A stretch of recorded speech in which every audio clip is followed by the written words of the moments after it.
Hello, this is Outdoor Gear Guy. Today I'm going to share with you my reflections on John Krakauer's Into Thin Air as an aspiring Appalachian Trail hiker. First off, Into Thin Air is so riveting. I was able to get through the 9-hour audiobook in 3 days. Getting through the book takes a strong stomach. I found Krakauer's Into the Wild easier to follow in terms of the details and the overall emotional impact of the story when compared to Into Thin Air, which I found harder to follow and more emotionally upsetting. The statement that jumped off the page is that the Everest expedition was an almost Calvinistic undertaking because climbers had to embrace suffering.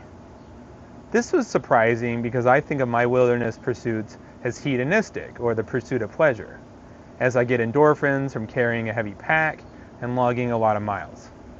My recent solar winter camping trip at Raccoon State Park outside of Pittsburgh, Pennsylvania during Thanksgiving break last year felt euphoric. However, the coldest it was on my Raccoon State Park was 25 or 30 degrees Fahrenheit. ChatGPT said the temperatures for Krakauer's Everest climb were between -40 Fahrenheit and -4 Fahrenheit, which I can't even imagine. Beck Weathers lost his right hand, fingers on his left hand, and part of his nose and cheeks due to tissue loss from frostbite. Yasuko Namba was Japan's oldest woman to summit Everest. However, she died on the mountain due to a combination of hypothermia and frostbite. Lopsang Jangbu Sherpa got hit in the head by a fish-shaped rock. Thankfully, Lopsang was wearing a helmet, which probably saved his life. He appeared dazed but functional, and he continued climbing and supporting his team afterwards. What is disturbing about Krakauer's Everest climb is that 8 people died, including Rob Hall, the leader of Adventure Consultants from New Zealand.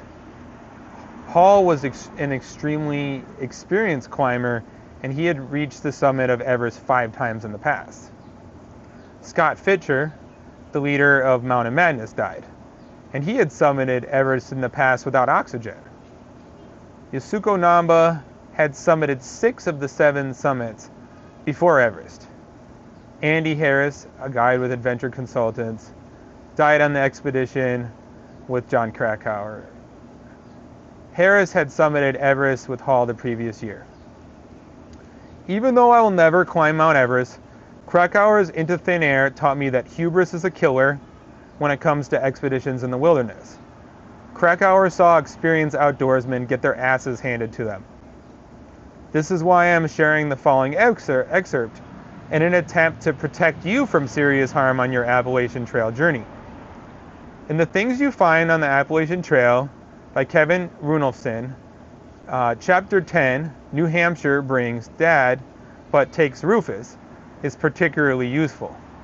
Runolfson says, Mount Washington in New Hampshire has claimed the lives of 135 people, more than the 14,441 feet Mount Rainier in Washington State, that's 92 deaths for Rainier, or the feared 20,320 foot McKinley in Alaska, approximately 100 deaths, making this peak the deadliest mountain in North America. What makes this mountain so dangerous is that the storms come so fast. Snow, ice storms, and 100-mile-per-hour winds can change from 80 degrees in sunshine to 35 degrees in fog in less than an hour, catching people unprepared. Runolfson also says, winter is much worse with an average daily temperature of 15 degrees and over 21 feet of snow a year. In February of 1969, over 9 feet of snow fell over the mountain in 2 days. The incredible snowfall is great for skiing in winter, but also causes dozens of avalanches. Every winter, a hiker or climber is buried. Regarding my Appalachian Trail preparations, I will be sure to have clothing to protect me against a wide range of weather outcomes, such as rain and snow, including a Gore-Tex raincoat, and in all likelihood will bring a down jacket along, although I may bring a synthetic jacket along if I can match the warmth of down, but with less weight and a more compressed form factor. I will bring a long sleeve hiking shirt and hiking pants to protect my gentle Caucasian skin from severe sunburns, and of course, wear a hat and sunglasses daily. I hope my reflections on John Krakauer's Into Thin Air and my excerpts from The Things You Find on the Appalachian Trail by Kevin Runolfson are helpful in your preparations. Let me know if you have any questions or comments.